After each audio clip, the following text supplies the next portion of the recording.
loading. It's saying it's now saying we're live. It is now showing that we are live. We should be All right. live. Hey, how is everyone doing?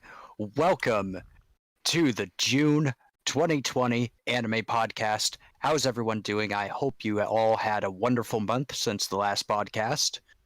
Uh, so this month we are reviewing Nichijou. We thought this podcast has been going too long without reviewing possibly one of the most popular and influential, or maybe not so influential, but certainly one of the most popular anime comedy animes of last decade. I get to say that now. Last decade. It's almost 10 years old, 2011. So I hope everyone likes this podcast. We're gonna have a good time. So I guess we will.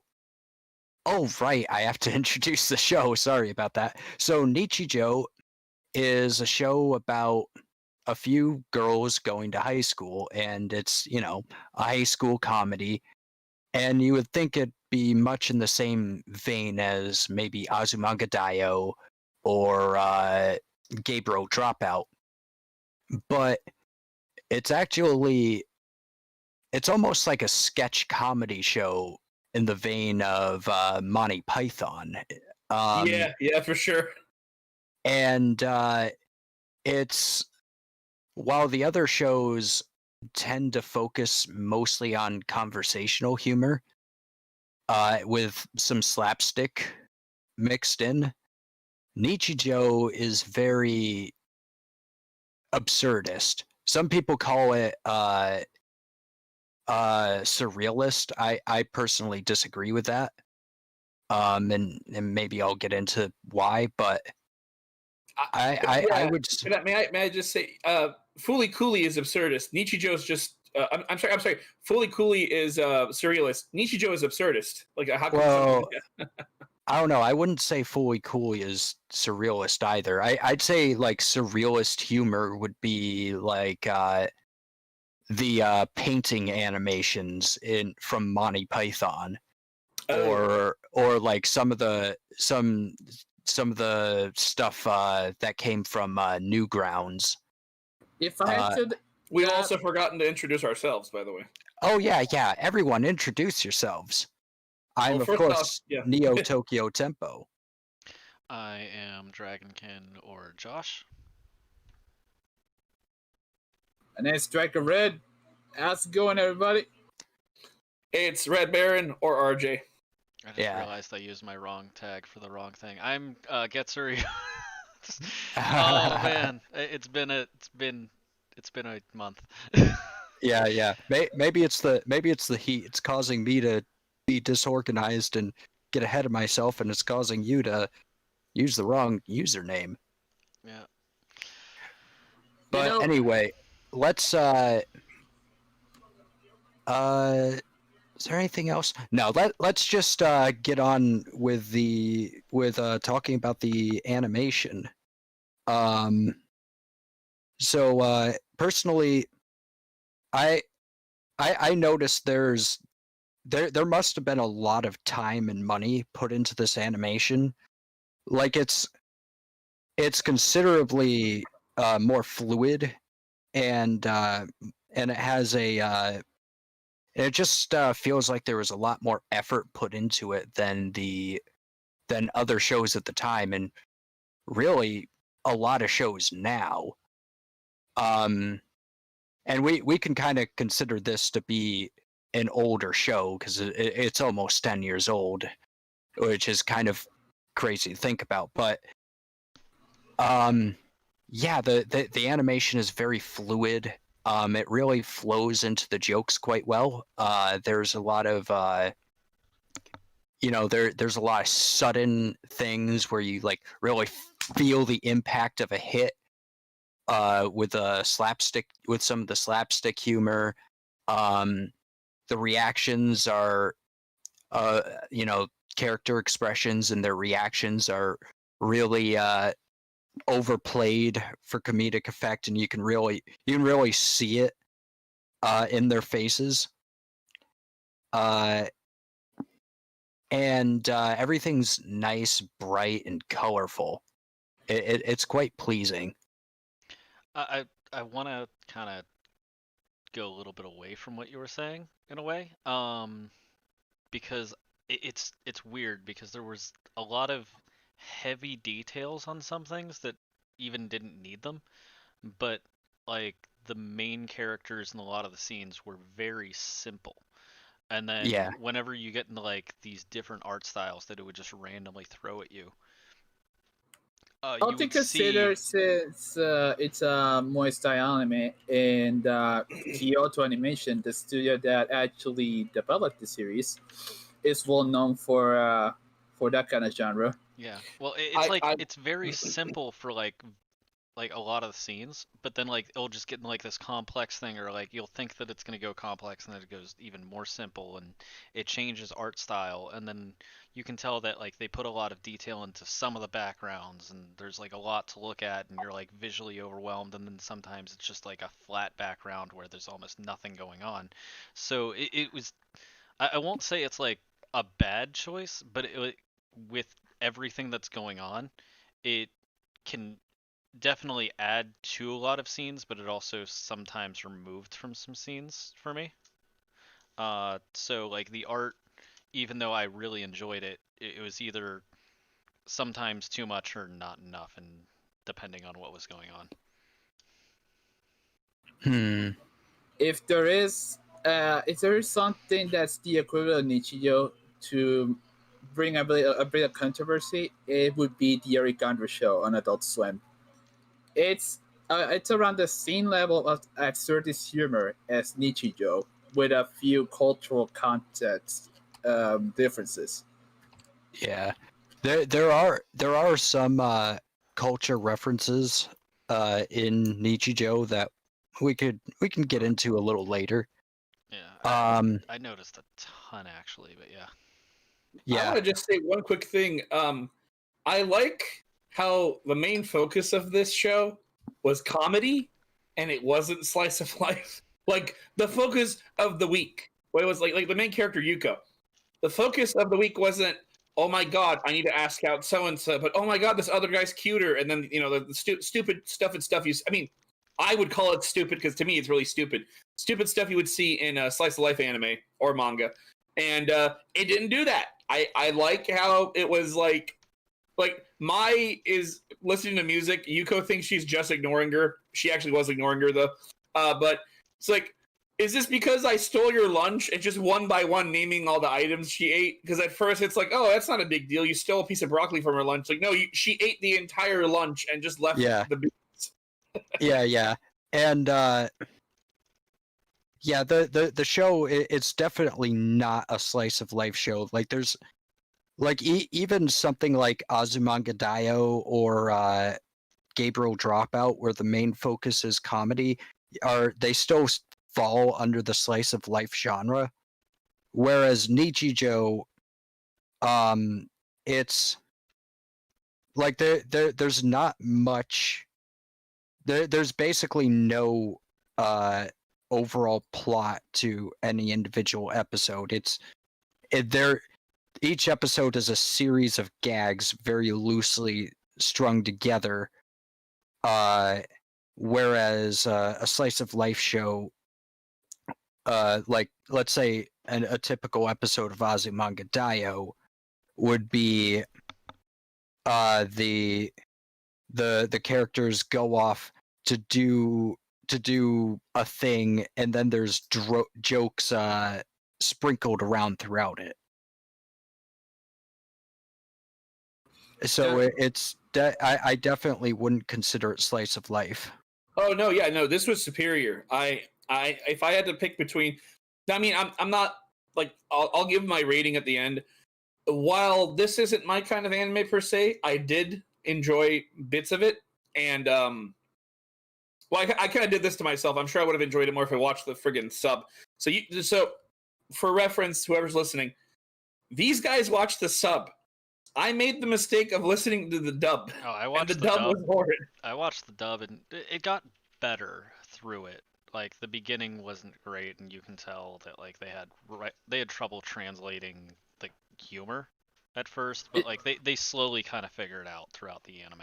But it's Yeah. we'll Funimation. get What you into that. expect? Yeah, I mean, Yeah. like I can find out who the translating director was, but I don't even think that really matters too much. Are they- Dude, floppy damn regarding this show. This is the closest to a sketch show more than anything else. well, This has a there bit of a is drama to TV. there are some Good. like character arcs we can get into, but we're mostly going to talk about that when we talk about the characters because there's not much plot. Anyway, we're a little off track, so let's see if there's any more we have to say about the animation, or if we could just move on. Regarding the animation, the running animation is just insane, especially when Mio powers up to catch up to Yuko. Oh yeah, it does that sort of Dragon Ball Z kind of thing where it like they like increase their power level and like do something intense, or like Mio will sometimes Shimiko Super there'll be Saiyan. yeah there'll also be very quick cuts like when Yuko is playing that game where you have to like take a little mini hammer and knock the wooden pieces out from under the top. And it bounces off a chair and hits Mio in the head, and then She throws it in and her then face. it does like 3 cuts, and it almost happens rhythmically, like hit, bounce, and then hit the Mio in the head, and then you see a quick cut where Mio grabs it midair and then whips it at her face. So like the animation really really works with the editing and cinematography. Another thing they do that I like, that very few shows in anime or otherwise ever do, is they do this thing where they play with the aspect ratio of the show. The best example is the elevator scene where they're all trapped in an elevator. And they slowly go insane. Well, yeah. But what they do in that scene with the editing is pretty great. They don't just have like fill the entire screen with whatever shot they're using. Instead, they almost use like little manga panels, and that's your aspect ratio. So you're seeing them through a tiny little window on the screen, which really plays up their feeling of claustrophobia. And then as they start going insane, the shots become misaligned. They're no longer framed with the tops and bottoms of the shot parallel to your screen. They start shifting angles left and right. Yeah, and then eventually, as they start laughing, then the screen opens up and finally goes full screen. Yeah. doesn't it go black screen one area? I Maybe. can't remember. So, I mean, when they say that joke, and and Mio and Yuko went insane. Yeah. Oh, I was like, yo, I this shit was familiar. I think I heard it from a YouTuber regarding an elevator scene. It's go ahead, sorry. it's something I like quite a bit, because it's a very clever way to use the space of the screen to sort of bring across certain emotions out of the viewer, and it's extremely underutilized. Like nobody does this. Like the only places I've seen it are in anime, Um, and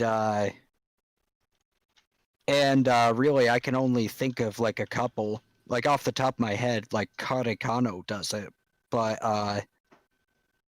it's not really done much anywhere else. For instance, what was I gonna say? Actually, let's just continue on.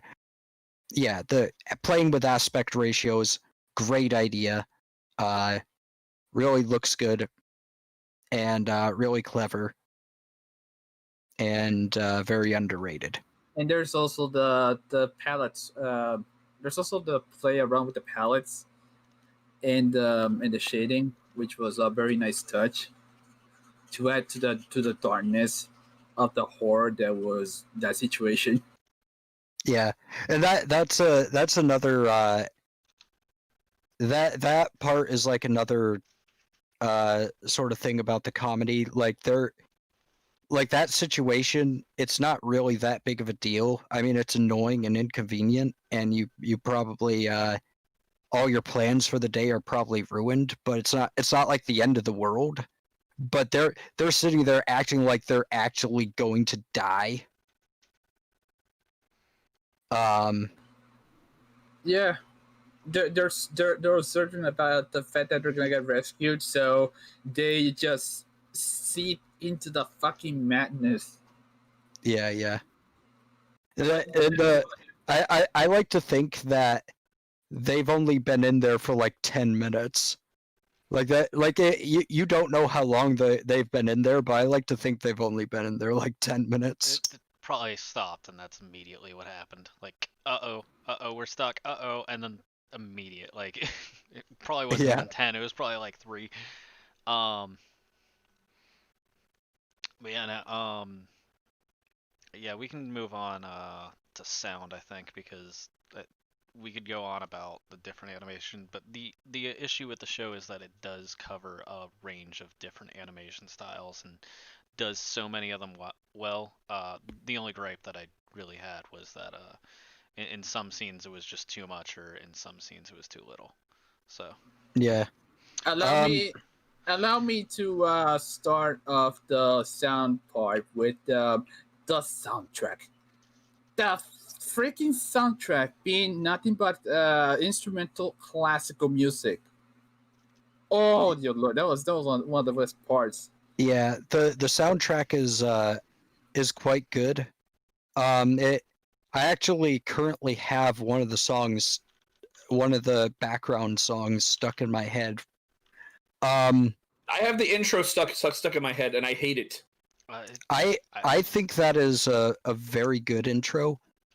yeah, The music's okay, but like what they do with the actual visuals there is pretty good. Like you see Mio, Yuko, and Mai dancing and singing the song, and Mio and Yuko are like totally into it, and Mai's just like reading a book and like mouthing the words.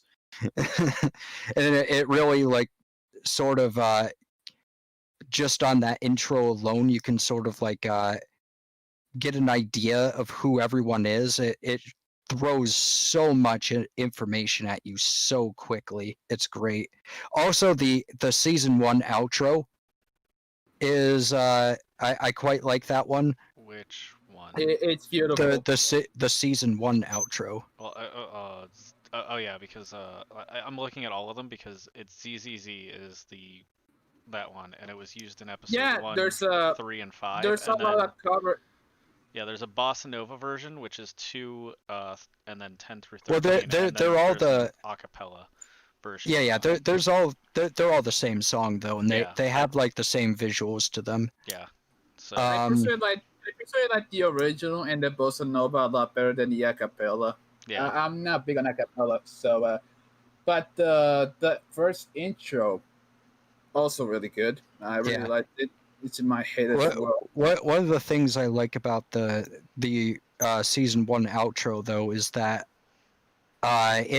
it's basically screaming at you, Yuko and Nano will meet one day. hmm Like at at one point, like they're like literally riding space dolphins towards each other. Like, Yeah. Yeah, they're running pencils, like oversized pencils, and yeah. Yeah. Um, I started skipping the outro. Like I heard the first one for the second season. I was like, oh, cool, second season one, and then I didn't realize that all of the second season has different songs. So I yeah. wish I could comment on that. I did notice that like there was actually a good soundtrack because like anytime like one of the things that like stands out to me because I was a jazz player was Take Five's like one of my favorite jazz songs, and I heard it in there. I was like, all right, like instantly you're doing a good job if like you're using Take Five. Yeah. Like you know your jazz history, you know what's like really good. Um, Yeah. and so like we've covered this before. If you can know, if you remember sounds, it's either a good thing or a bad thing, and if you don't remember them, then it's like a middle ground. Yeah. Um, It's mediocre. I remembered a lot of the sounds and I remember a lot of the hits. Like it was very impactful. I think the sound design in this was Yeah. one of the better ones. Yeah. Whenever like let's say Mio like punches someone or hits someone, you can really feel the impact. It's like it's got to look like it hurts in slapstick humor. Oh yeah, it goes especially when it came to the screw punch that she did to her sister in one of the episodes. Yeah. And then I loved all like the gunfire and the rockets and like that running joke of just her lighting that dude up like every time that she like expressed feelings for him in any way. Like Oh, all you of those sound effects were just so amazing and over the top. Like your baby Sato Tachibana and yeah, her fucking arsenal. yeah. That chick have my respect and my fear because I do not want to fuck with this chick or meet her in an alley. well, you know it She never it, killed it him. seems well yeah it seems like a almost an expression of her emotional impotence because she is she's mad and she wants to like blow him up with Affection. uh she wants to blow him up with destructive devices and heavy weaponry and but she can't because she has feelings for him. That whole dynamic. We're talking about Sasahara, right? Yeah, yeah. Yep. Yeah, that I think that would be my favorite interaction in the entirety of the show because he's like the he's like the antithesis to Ralph from Ed, Ed and Eddie. See, Ralph is also the son of a farmer, shepherd, whatever, but he's really musky and kind of like a country boy. Sasahara is like when I first saw him, I'm like, he must be the son of, when he said, I am the oldest son of the Sasahara family. I'm like, yeah, he must be rich boy. Nope, he's the son of a farmer. Yeah. And he rides a goat to school. Like it's she doesn't want to like him, and she hates that she likes him. Is the tone that I was getting from it, which is like, Yeah. I don't want to like this guy. He's weird. He's stupid, but like he's so well mannered and he's so nice, but like he's such a freak and I don't want to like him. And she's just like, so I think that like rage, like like tsundere rage is really just like this frustration of like, why do I have this crush on this guy that I shouldn't have a crush on? Uh, That's the Josh, tone I got. Yeah. Josh, keep in mind that Misato wasn't the only one who was in love with Yeah, I know. Sasahara, but rather Mio as well, to the point that she starts drawing yaoi of the guy. Yeah. I remember all that too. Like she's Yeah, and she's go ahead, go ahead. yeah, but like so it's both of them have like these secret crushes on them, and like hers is a little less secret, and the yaoi is obviously anyone that saw it. So you talk about Mio, right? Yeah, but like both Yes, of them, that's right. yeah. So it's just just talking about like the sound effects though, that's more of what I was trying to get at, and Yeah, just it was I liked. so over the top. I was about to add to that saying the chase scene where Mio is trying to steal her notebook back from Yuko, so Oh Yuko won't yeah. see the yaoi. That was like a Hanna Barbera, or even Looney Tunes chase scene. All that was missing was like the hyper music. You know what I mean? Like the piano music from back in the day. That scene was well executed. That actually had me cracking up. Yeah. There's also if we're since we're talking about sound, the explosions, especially in the first episode where Nano comes across this random student, and then the slow motion that builds up to Hiroshima levels of of explosives. Yeah, and like nobody even mentions it for the rest of the episode. Like somebody, like it's blowing up the entire city. You see cars blowing away and stuff like that. Then nobody ever mentions it. It's like beyond like uh Mio Mia and Yo, or and no, Yuko. Mio and Yuko, sorry. They like hear it and then they just continue walking to school. So I kind of want to touch on that too, and this is something that I enjoy about the show, but I also think like it doesn't add a fault. It's more of just something that you have to remember. Uh, is they can go way over the top because of how absurdist humor works. The animation can be crazier, and they can do these crazy kind of jumps, like whenever they're doing the jumping over um, the bar. Like whenever they're doing like that stuff, where like she's like shooting into him and shooting into the other girl with like she's a rocket and just like banging her head against it and like all of that like that animation the sound effects just from like that one scene because it's such absurdist humor you're able to do these crazier sound effects and get away with even more and then these crazy animations um, which is very high level but in other animes if they were to do those same sound effects it just wouldn't work and it's just something that you have to remember that it's almost easier to do but to get it perfect like they do is just like it's an extra step Yeah, so I think my favorite part about that scene was when they were parodying sports anime, oh my and god yeah they had like everyone like like imaginable just cheering Mio on. yeah it was it was I love those kind of moments and I love absurd humor like that's one of the reasons I really enjoyed the show but just that's a good example of like the sound effects being over the top and the animation being so over the top that it just kind of works together.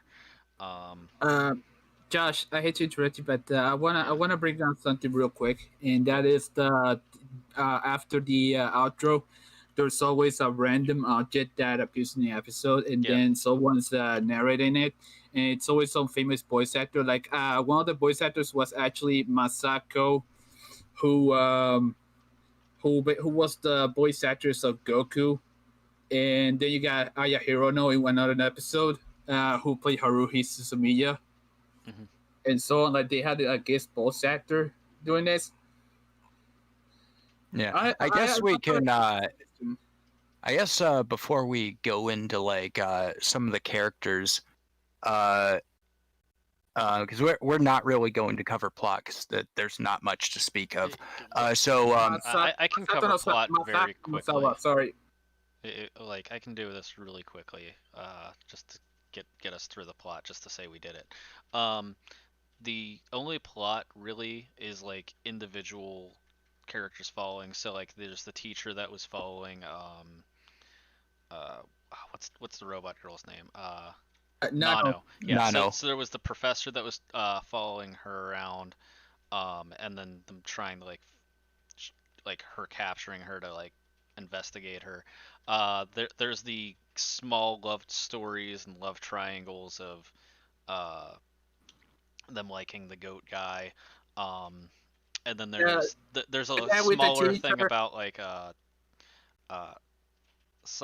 Sakamoto being like running away from the one professor and then ending up there. And like there's small little plot Yeah. lines that they I roughly think follow, the but it's very minimal that we really don't need to touch Yeah. on them too much. But there is small plots, they just don't matter. So it's you can pick up Yeah. this anime on any episode and enjoy it, but if you watch the entire thing through, you can kind of follow these mini plots Yeah. that But the little bits doesn't and matter. pieces, you talk about like little bits and pieces, like little bumpers, where it's like the Grim Reaper is running around chasing people, saying, "What does insensitive mean?" And then his boss shows up, like, "Hey, boss, what's insensitive?" And he goes, "You are." Well, that's Yeah. more of a skit, but like there was like the love story, so it's like the same thing happening over and over again. So you see like the guns being used all the time because it's like showing her love building throughout the entire thing until she finally like kind of admits it near the end.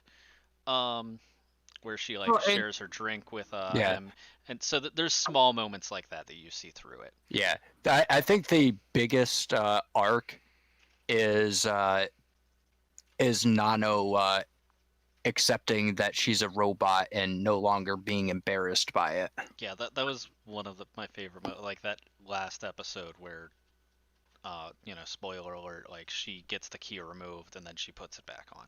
Like there was that very nice moment at the end, and then it's completely ruined in a way with them like just completely destroying her birthday.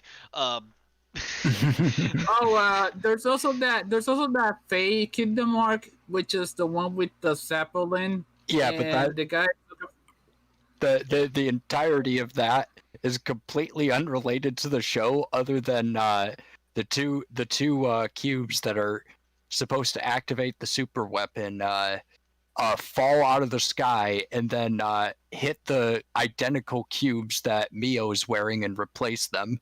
I honestly thought that was just daydreaming. Oh, and That's then there's all I the thought fact it that was.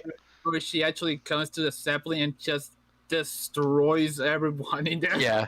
When I first saw that, I thought, am I watching the same show? Like, I checked like 3 times to make sure I was watching Nichijou. I checked it too. I was like, wait, did I Yeah, click? and then Because the episode and then that when I ended saw up, the payoff, when the blocks replaced the blocks on Mio's head, I just burst out laughing. I couldn't believe that they did all of that effort. They went through all of that, took up several minutes of time, just to do that one little joke. okay.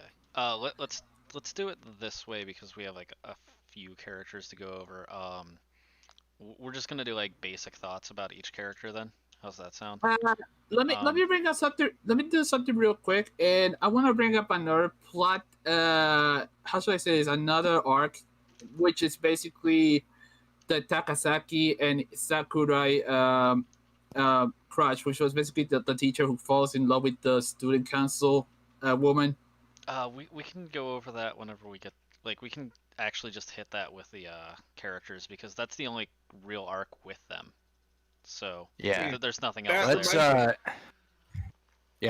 there. let's just go Yeah, I down want the to say one list. thing Yeah, before let's we just- move on. Yeah, let's just Before we hit go the on. characters. Yeah, Because yeah. I think whenever we're naming the characters now, like it's like, oh, this character did this. It's like we can kind of cover that with the character. Yeah. Okay, That's what I'm so realizing. to add to this, you brought up the teacher and the guy having a crush on her. Well, another character, Well, the first episode, the principal. The principal's a friggin' weirdo. Like, we'll get there. So I have a list of all the characters. So we'll go with here. I'll just copy them down and then we can go from there if you want to announce them all in. I'll start with I'll just start with Yuko. Now Yuko, we've mentioned her a few times. She is well, first of all, she's not very smart. That's the main that's one of her defining characteristics. She's she's a also fucking idiot. she's also she's also very easy to manipulate. I mentioned Mai likes to stroke her ego and then pull the rug out from under her. And she falls for it every time. And she's also very forgetful. For instance, she never remembers to do her homework and always shows up and asks to copy Mio's homework. But she's also very loyal, loving, and caring to her friends. And quite a lot of the humor is at her expense. Like she brings the cringe to the table. Like most of her yeah. moments are cringe moments for the most part. Yeah. She a lot of the humor is her telling jokes and then the jokes completely bombing, and the reactions that either her reacting to her own jokes bombing is like the joke of the scene, or it's the other characters reacting to the terrible jokes that will drive the humor a lot of the time. Yeah, her walking up to someone and her internal monologue going, "Oh man, oh man, oh man, I'm gonna surprise her with my new phrase," and then she does her thing, and everyone's like, "Okay, cool." Yeah, there's one point where she like stops in front of them and like desperately tries to tell a joke, and then they do the flattest stone face that you could that I've ever seen, and they just and then she has a fucking meltdown. It's insane. Let's see. There's Mai. Mai is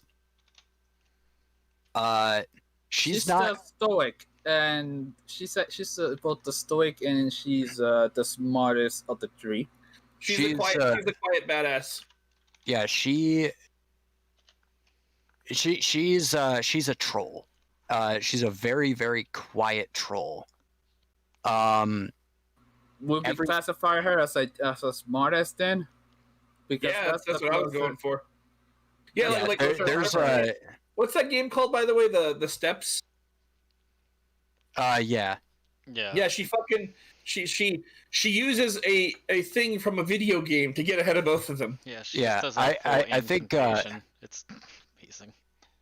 Yeah, I think that scene also references the staircase scene in the first episode of Kimaguru Orange Road. Yeah.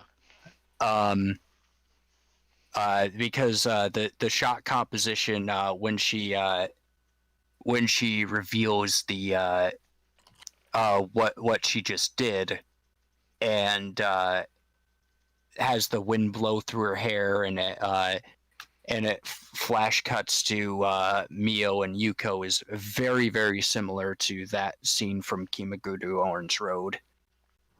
Yeah.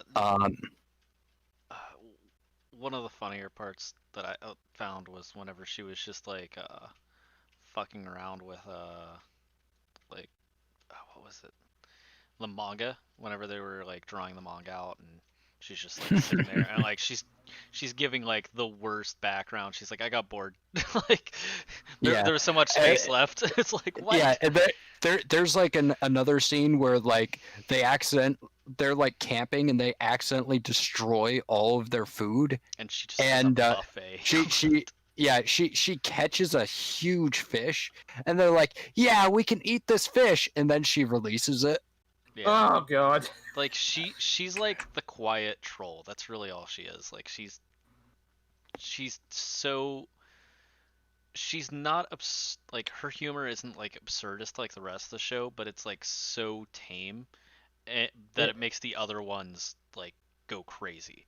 There, And there, she does have her fair share of absurdism actually, because there's this part where she uh they're taking a test and she's distracting Yuko. oh yeah, I First forgot. first she like turns to Mai, and Mai is like literally just standing on her desk and looking straight forward, and like completely blank faced. And then she turns around and goes and then she looks back at where Mai was. She's gone. She looks behind her. Mai's like on the cabinets laying down, and then she like uses a drawing on the chalkboard there to replicate the Sistine Chapel. And then uh and then after that she goes and takes her hair off, and then she's like bald, and then at that point Yuko completely freaks out, and then the next scene happens, and she takes off the bald scalp and goes, "That was a wig too." Yeah, yeah, I forgot. Like she has like a few absurdist moments, but I feel like a lot of her moments are just like it's like I did this amazing thing, and it's like, oh, and here you go, and I'm just gonna completely destroy the moment by like just going away, and just like Oh, she was you so mean good at that? that You kind mean of like? stuff. You mean like that part? You mean like the time she hits Yuko with a Buddha statue on her head? Yeah, or like yeah, whenever they're like playing the game, and then she's just like, it's like you're supposed to hit me, and ready, and then she hits her. She's like, why do you hit me now? Like just things like that, where just she's Yeah, such like she's like a build up character. Like she can make you like anticipate something, and she just goes in a different direction with it, which I think is like one of the better parts of that style of humor. Um, yeah. All right. Then we have Mio. Now Mio is probably the most normal out of the group, but she's also very she has a short temper, and she also gets very anxious very easily. She's a very neurotic character. Uh, Um, I I, love w- her I, w- rants. I won't say neurotic as much as chaotic because some of her scenes are pure chaos. well, they are, but she herself isn't chaotic. She actually wants things to go smoothly, and wants peace and order, and but she can't get it Yeah, because Yuko is dumb and crazy, and Mai is an absolute troll. So she can't really get that peace and order that she wants. And when she doesn't get it, she becomes angry. She's also the rotten girl because of her comics. Yeah, that's another thing. She draws yaoi comics or yaoi manga in her spare time. We're talking Mai, right? I'm not Mai, not Mai. Maya. The blue hair girl. Mio. Yeah, Mio. Yes. Yeah, she. Oh my god, she's interesting because like there's all those calm moments with her where she's being the normal character, but like just one when she goes off is some of my favorite things. Like whenever she goes on her rants about like how horrible her friend is and like all this other stuff, or like the like we brought it up a few times, but like whenever she saw her crush have like a girl on his arm, and she's like they're dating, and she just loses it, and she runs out of the building, and she's jumping over fences and swimming and just shadow boxing and just everything. Like she's such a crazy character, and it's more of like she's a normal girl with just all this pent up things going around her, and eventually she just explodes, and you get these like amazing moments. Yeah. Oh, dude, the other thing that makes me like the most chaotic character is that one scene that she's willing to, that one scene where she just thinks that her life is over Yeah. whenever when you could tries to hand over her assignment. Yeah. Oh god! And then there's that scene with the cop. Like she is overpowered to the Yeah, point yeah. where She hits the she hits the cop. She jumps 30 feet in the air, grabs all 6 pages of yaoi manga that she drew, and then finds that Yuko has a 7th one, and she like grabs her leg, jumps and spins, and body slams her into the ground. yeah, and then she notices that uh Gojiro also appears, and then she destroys him, and then she takes the goat and absolutely wrecks that motherfucker to the ground. yeah, it's it's pretty nuts. She's very she, like I said, she's neurotic. She will hold on to stress until it becomes too much, and then it'll blow up. So let's move on to Sakamoto, the talking cat. Oh yeah, I was about to say. So I couldn't decide who my favorite character is. It was going to be either our good friend, the antithesis. I'm sorry, the antithesis to Ralph. Sasahara.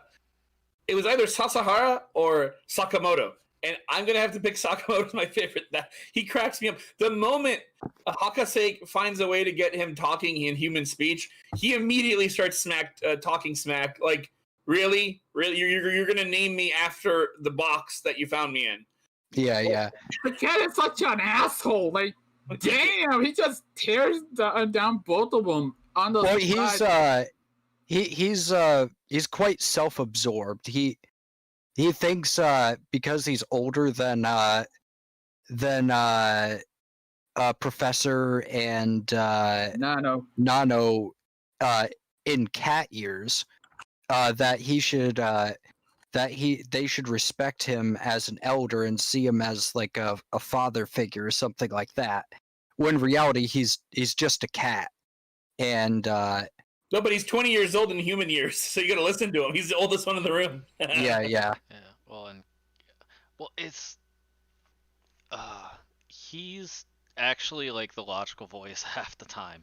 So He like, is. so it is like he should be the one being listened to. He is the one that like like you have the professor that is this extremely smart 8-year-old that's running around building these crazy contraptions, but is in fact an 8-year-old. And then you have Nano, who is now a caretaking robot that has emotions and like an existential crisis of being a robot, but being more human than robot.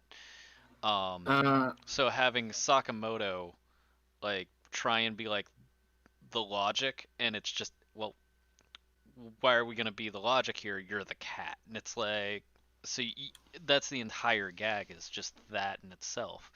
And I loved the character. Like, he's definitely one of my favorites in the show too. You know what's interesting?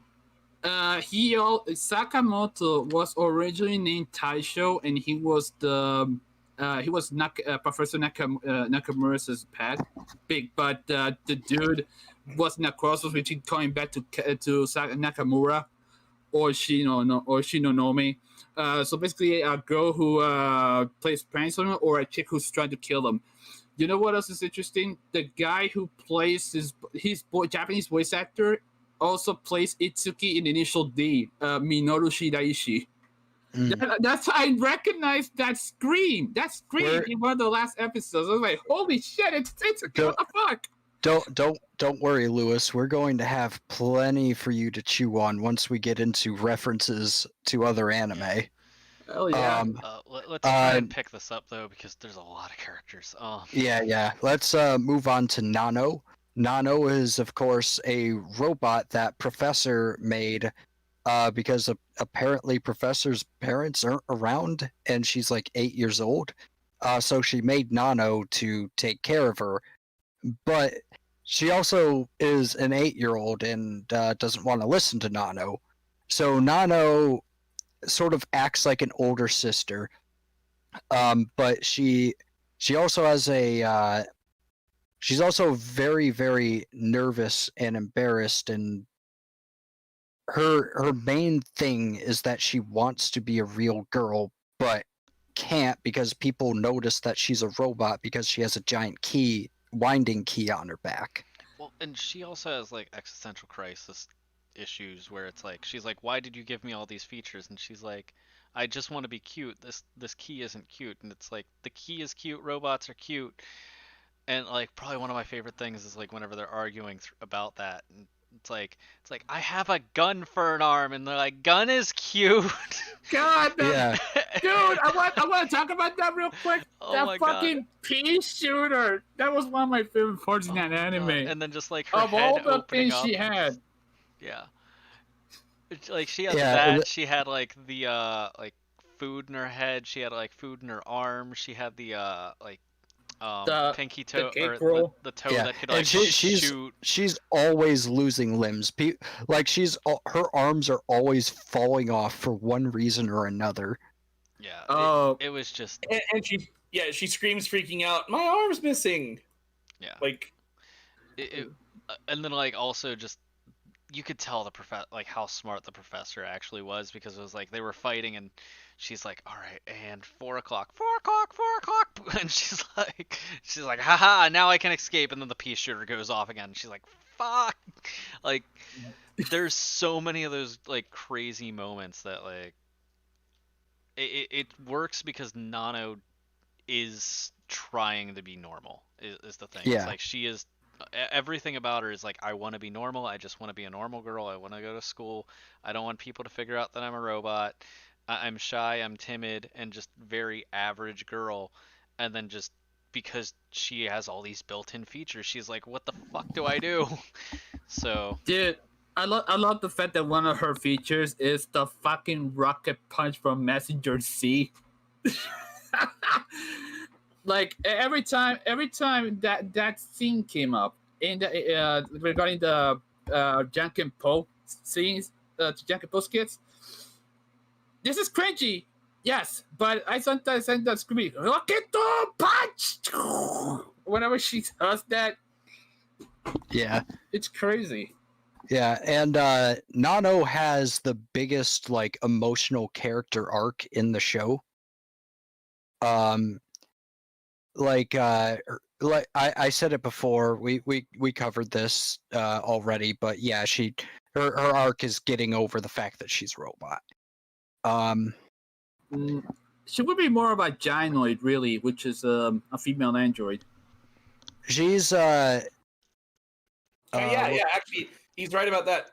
That gynoids are female androids, like the one from Metropolis, the movie. Yeah. Another thing to note is that she's not like she's not like how you would expect a robot to be. For instance, she sleeps and she eats food like a normal person, and then when she's asked like a really hard math problem, she can't do it. Can I bring up the most annoying character? But she wants to do it like the normal way is the thing. Yeah. Because like she even said, it's like, well, why does like I have the speed reading feature. They're like, why do you read slow then? She's like, oh, I like being normal. So like there's a lot of that. Nano is, in my opinion, one of the best characters in that show. Yeah. Bar none. She's the most developed character in the show. Yeah. I think we should probably move on to the professor though, just to kind of Yeah, through. Can I bring up? and can we're I- we're before we're we- not going to go through like all the side characters No, because no, if no, no. we do, we're going to be here for I an just hour. want to bring up the character that annoyed me the most, the teacher, the one who, even in the first episode, she's irritating. Like, all right, class, someone put a Buddha statue on my desk. It's okay, just tell me which one of you it was. And then the principal weirdly reveals that he's the one who did it. He put it for her birthday, and now he realizes it's probably not a good birthday gift. Yeah. He's weird. Principal's weird, but the teacher's annoying. She's the most annoying character in the entirety of the show. Dude, she's shy. What do you expect? She has Yeah. social anxiety. Oh, Yeah, the entire point of the character is just that like she's so shy that she can't even confront her own students. That her students what a can push cool- her around. oh. And what a coincidence, because that is the next character, Miss Izumi Sakurai, and her counterpart, Manabu Takasaki. Yeah. Well, we're supposed to be talking Yeah, about let's- Professor yeah, let's- Hakase. Yeah, Yeah, go, let's talk let's about hit that Hakase. really You know, quick. I was going to the list. My apologies. I'm just gonna say my bit about Hakase, and then you guys just do the rest of it because you probably have more to say. Initially, I thought she was adorable. I'm like, oh, this is cute. It's a little kid, and she's really smart. And then after this scene with her shoving cakes into Nano's various compartments, and poor Nano going, "Do you realize what will happen if I'm in public?" This is, it's part of her arc, like you mentioned. She has to accept that she's a robot. She's like, "Do you have any idea what would happen if I'm in public and the cake dispenser goes off?" And like it shows her at like one of those old music stores where you could like sample music before buying it. Oh, CD stores. Yep. And like the CD tray pops out, and at the same time the cake dispenser pops open, and this is her like fantasizing the worst case possible scenario. And Hakase's response is, "Huh? Okay, cool. I just want more cake." And it's just like she's just completely dense. No. She's she's a child, but yeah, she's inconsiderate. Like she goes, "Hey, can I have the cake that's in your forehead?" And then Nana's like, "No, you've eaten all the cake." And so she eats it, and then Hakase's response is, "Oh yeah, screw you. I have a larger loaf of cake in the fridge." Like, yeah, no, she goes from being adorable to incredibly insufferable and annoying. Well, Yeah, that's sort of the point of her character is she's a spoiled little shit. Yeah. And that's where all the comedy comes from her character. And she's also smart enough that she can kind of get whatever she wants anyway. So like Yep. she is a spoiled shit, but it's also she's so smart that like it's like she's begging for something, but she's gonna get it anyway because she's gonna be able to manipulate everything around her. So Yep. She is a freaking prodigy. If there is another character that reminds me of Hakase, it would be Rebecca. It would be Rebecca from Pony Pony Dash. She is also a child prodigy to the point that she goes to MIT. There's also the interesting thing about Hakase is the fact that she really loves sharks. Like that's all she draws. mhm. So borderline autistic spectrum in a tiny body. Yeah. I think that we kind of hit like enough characters to show that there's Yeah. a ton in the show. I mean, we could go into That was all the main characters. Yeah. There's so many side characters. Like if we go through all of them, we're going to be here for hours. Here, I'll do this really quick. We have the entire Go Soccer group and that absurdity of like a fake game put together and then just like everything going wrong about that. We kind of talked a little bit about the teachers, where like the one teacher has a crush on the very like shy teacher, and then we also have like the principal, which probably had one of the greatest scenes and well-known scenes ever in all of anime with the deer wrestling. So like there's a lot of characters extra, and we could go into the character that had like the giant afro. We could talk about the mohawk that kept shrinking until he became bald, and then they're like, ew, what? He's normal and disgusting now. Like there's We could so go many about characters that like go throughout the show, and we could talk for hours about all of this, or we can move on. So we're going to choose to move I on. think we're going to talk about references to other anime, but we're going to talk about it for 10 minutes. And it doesn't matter what you're doing in that 10 minutes. If you are mid-sentence, I will hard cut you off. Okay? Okay. I'm just gonna talk really quick, and then I'll let you guys go. That did cut Okay, though. and we'll start the 10 minutes right now. I linked it. The Bill Watts one was one of my favorite references because like that was just like an American, like an old school American reference that a lot of people probably wouldn't have known in the anime world. But like there was the cowboy, like he's known as like this very famous WWE wrestler, and the fact that he was put into the show like shows that they know a little bit more about American culture than you would have thought. Yeah.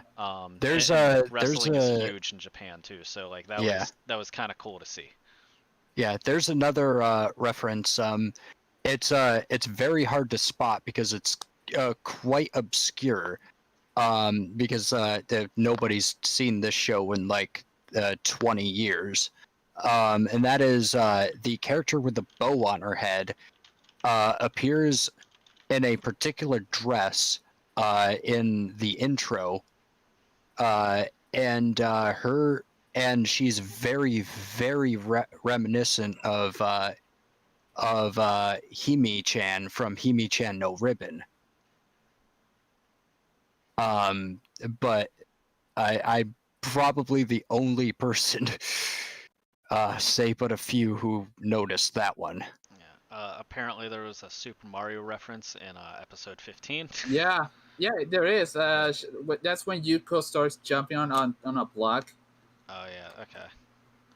And there's also a couple of Nintendo console references. Sasahara is when Misato is talking to him, the guy's just lost playing an OG brick Game Boy and a Virtual Boy. Yeah, he plays a Virtual Boy. Oh, well, thanks, a Virtual Boy, dude. Yeah. Damn. There was the Tron bike reference. That was more of a Knight Rider reference regarding the bike because Papa headlights. Yeah. And an automatic transmission, and it was black. So yeah, it was more of a mixture of Tron and Knight Rider. Yeah. There was the AC/DC shirt. That was one of my favorite things because like I was like, oh my god, AC/DC! Like just seeing that and that I don't know. Like even though that's like such a small reference, it was just like a cool shout out. There's also the weirdest one I've ever seen. It was more of a tie-in, but the Snickers bar one, and it ends up it was in fact I think they did I think it was a joint venture, like a product placement to advertise Snickers in Japan. It was. Really? Even at the end of the episode, they even like put the Snickers logo like on the screen, and it's like buy Snickers. There's also what was I gonna say? Oh, there's also, I don't know if this is intentional or not, but when what's her face Mio's sister dons that crazy mask and chases her, and then confronts her after she takes the money. She goes, sometimes I'm a bear, and sometimes I'm a bear. But in reality, and she takes off the mask, that's very reminiscent of whenever, like in the original Cutie Honey, when Cutie Honey herself reveals who's behind the disguise. That's it's very reminiscent of the speech she makes every time she does that. I didn't notice that it was a Cutie Honey reference though. I don't know if this is intentional, but it's very reminiscent of it. Yep. There was a Miles Davis reference. Whenever Nano was playing the trumpet awfully, the professor knew who, or not. Not the professor. Sakamoto knew who Miles Davis was. Yeah. So, and he was cringing, and he was saying, "Oh, Miles Davis is rolling in his grave." Yeah. So that was a cool reference. Like I'm reading from a list, and then I'm like, oh yeah, I forgot about that. There was a Fist of the North Star reference, where Yeah, uh, yeah, yeah, yeah. I caught that. what color is your blood? Like, yeah, like, yeah. So, yeah, They even went full Nietzsche with the infamous "God is dead" reference yeah, when Yuko gets hit with the high school homework. It was a Of all math the book things, yeah. yeah. or Apparently, something like that. there's a Dragon Quest reference in here. I didn't even notice that one. Oh yeah, I forgot that. Yeah. I forgot about my Yeah. Super Famicom. Oh, the stair Oh wait, climbing it game was a was Famicom. a password from the first Dragon Quest game. Yeah, That's what it was. Okay, so we did talk about that, but yeah, that's what it's yeah. from. It was And then the after she reveals that, it's very reminiscent of the staircase scene from Kimaguru Orange Road. yeah. So there is a ton of references. There's an Astro Boy reference. There's Street Astro Fighter Boys. references. Yeah, There's yeah, yeah. Astro Boy's the shit. Go ahead, sir. apparently there's a Nanos Modern Warfare one. Nanos What? rock Yeah. Nanos Rocket Punch is a direct reference to Messenger C. Because of the intensity as well. Let's see what the reference was in that show. You know what? Go I ahead. think we hit enough, honestly. Like, let's just Yeah. stop there. I think like we just I ran didn't. through. That's nice. I didn't have to hard cut it. Yeah, so that's like let's stop before we have to. But yeah, no, like the ton of references. Love the show. All right. Okay. So I think it's time for wrap up and ratings. Yeah. I guess like always, I will go first. So I'm as much as I like the show, there was a lot of parts that were actually boring to me, and there were things that just like the flow was very weird in the show. I feel like the highs of the show were so good that whenever we hit a low, that even if like the normal like rating for like those lows in the same episode would be like a 7, um like the highs were almost too high, that whenever we got to like a point that's a 7, that it just kind of like it made the entire show kind of like stand still, um which is kind of a compliment in a way, because like the parts that made me laugh hysterically just show how good the writing is, where just other parts just couldn't get me there. Um, but at the same time, that's pacing and just different people's comedic stuff. I like the vast range of characters. I love the animation. I love the sound. Um, the only thing is like you have to compare it to the other shows like it, right?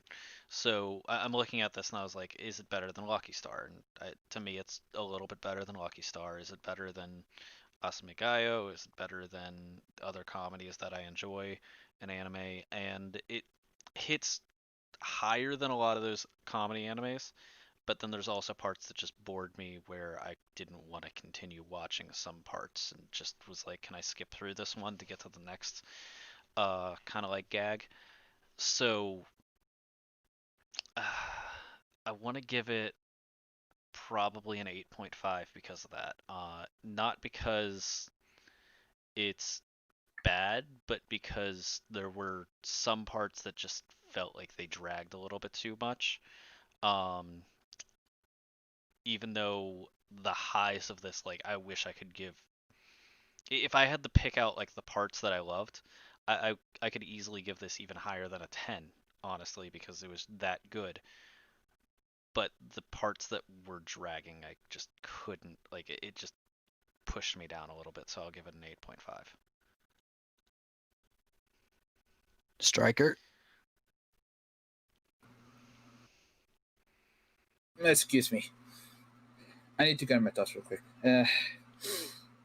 What can I say about this show? First and foremost, I want to apologize to Nichijou. Why? I tried to watch this show a couple of years ago. I went to episode 15 or something, and then I dropped it on the spot. Like, I didn't get the humor at the time. I was like 25, and after finishing the series, I can honestly say this is one of the most chaotic animes I've ever seen. This is it rarely. This is one of those animes that makes me laugh so loud that it wakes up everybody because of some of the scenes. This show is one of Kyoto Animation's greatest shows, and also a masterpiece in its own right. But the problem is, a lot of people are not going to actually understand the references or the humor because it's mostly Japanese. And even in Japan, this show was incredibly underrated. This show was criminally underrated in both the West and the East, to the point where there is no. Keiichi Arawi, the creator, confirmed that there might not be a second season. And the saddest thing is the fact that some of the animators in the show and some of the people who got involved in it are not longer with us thanks to that certain incident regarding Kyoto Animation, which is this is a bittersweet anime considering what happened a couple of months ago. I failed this anime once, and really, this is more about I had to finish it. I just had to. I've been feeling this weight regarding watching Nichijou and never trying to finish it. And it wasn't until recently that I finally did it, like around last Friday. There is another anime that is on that nearly on that level. It's called Asobi Asobase, which I think will eventually touch on that one as well because it's on on that same level of ridiculousness. But I have to say that bar none, this is one of the most ridiculous animes I've ever seen, and I mean it in a good way. This is an Inferno Cop levels of ridiculousness, but it's this show is chaotic good. This show is a nuke. If I had to say it, this show is a nuke to your funny bone. It will destroy you. Honestly, 9. This is a 9. This is such an underrated show that it's a damn shame, really, that it's so ignored compared to other slice of life animes. And yet, this show has been memed on by so many people to the point where there's even crossovers of the intros and outros. Mm. So, Kyoto Animation, you guys did good. You guys did good on this one. You really did. All right. Red Baron, you didn't finish, so just give a summary and withhold a rating. I was initially, from the first few episodes, I was going to give it like a 2, maybe like a 5 at most. But having watched more of it, I want to give it like 6.5, maybe 7, so somewhere around there. I liked it, but I also didn't like it, and it might be because I watched the dub. It was very painful to watch, thanks to the dub. I should have just watched the sub. But based on the dub, 6.5, 7. I'd be dishonest if I gave it more. But I mean, for me, what made the show was the little tiny chemistry between each character, like Sasahara and And Tachibana. But I was going to say specifically, even the teacher is even the teacher's confused at how Tachibana has weapons. She's like, I'm not sure that's okay to have, because Tachibana keeps pulling out different guns, and it's like I thought the guns are metaphors, because it's like when you have eyes that shoot daggers, You sure she wasn't a school shooter though? No, I think I was assuming that it's just like it's like she's got a loose trigger finger, like she'll pick fights with people.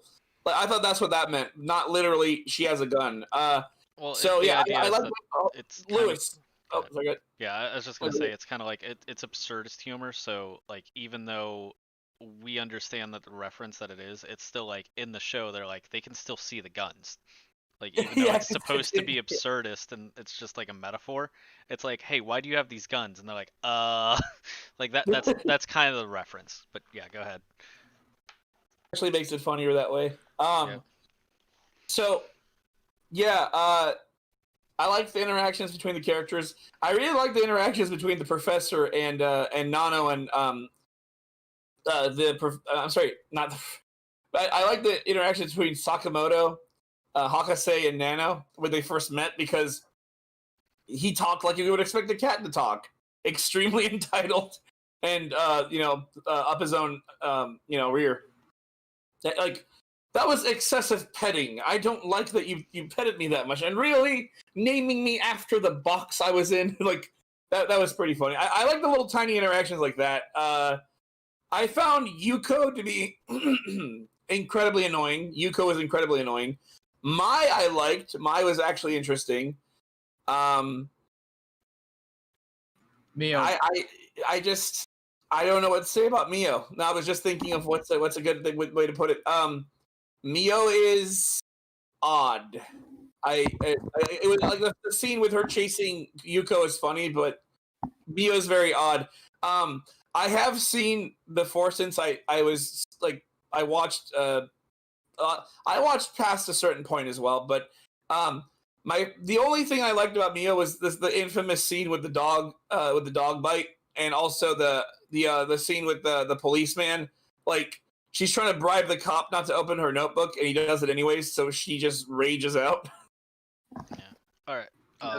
So Damn. Yeah, that's about All it. right. So just make sure I'm you not- don't yeah, I didn't factor have in that. his score Yeah. because he didn't finish. Yeah, I didn't watch it. You I didn't add it in. Sorry. Just give it a here. Just give it a 7. Like I'll just Okay. just factor that. Yeah. no No, you're don't. you're not You're yeah not. yeah You're you're not adding this in. We're. You need to finish it. I Yeah, will yeah. in the okay. So in the description, he's going to finish watching this because we're going to make him, and then we're going to put his score in the description, and then we'll give you the total after he's done, but we'll give the total right now. Oh, All right. RJ, one more I'm thing. still gonna give it no, a no. 7. I'm still gonna give it a 7. I don't like the show overall. Well, All right, all right, finish all it, right. and Let's then we'll see what happens. You're watching the song where you like it or not. Hey, that's enough go chatter right now. I got the finish floor. it up.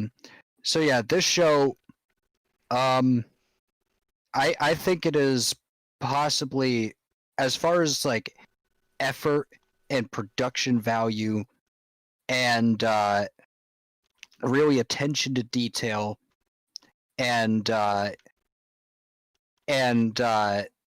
the skill of the writing in and of itself, I think this is in those measures, it is the best comedy anime I've ever seen.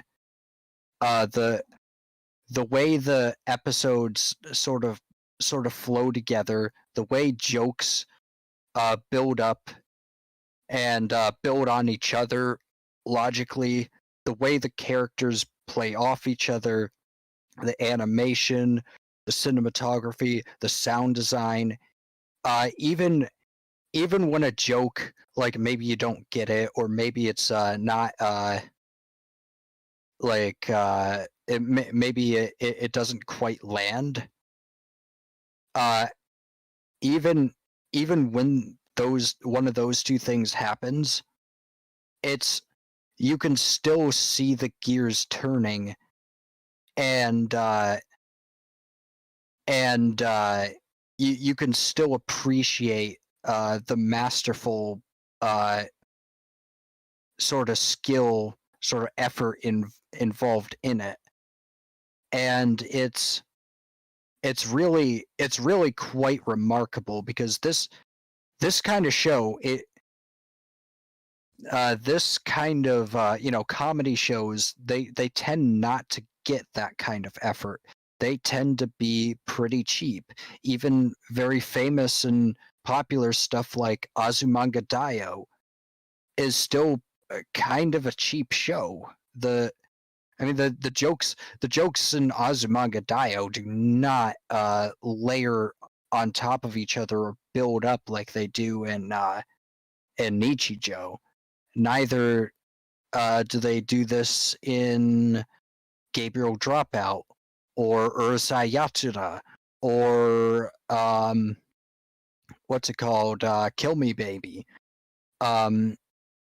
It's at least not to the extent that Nichijou does it. And it's really some of the best comedy writing I've ever seen anywhere ever, anime or otherwise. So I think I'm going to give this a 9. Like if they manage to do that and have a really interesting, engaging plot, I'd give it a 10. But it's more or less sketch comedy goes, a sketch comedy show. So I'm going to give it a 9, because like it's just as close to perfect as you can get with comedy, and comedy is what you get. All right, that puts us at an 8.83, which the MAL has it at an 8.5. The IMBD has it at an 8.3. So we're giving it a little bit higher, probably with Red Baron, if he was to finish it and actually like watch it in sub, not dub, and get more of the references and actually pay attention to it. I'm guessing it would have been somewhere around like an 8 would be his thing, so it'd probably be close to the normal review as well, is what I Yeah. will say. But yeah, I think that pretty much sums it up. Yeah, that was our anime podcast for June. I hope everyone liked it. I hope everyone had a good month. Yeah, everyone stay safe. Everyone stay happy. healthy. Yep, and have a good night.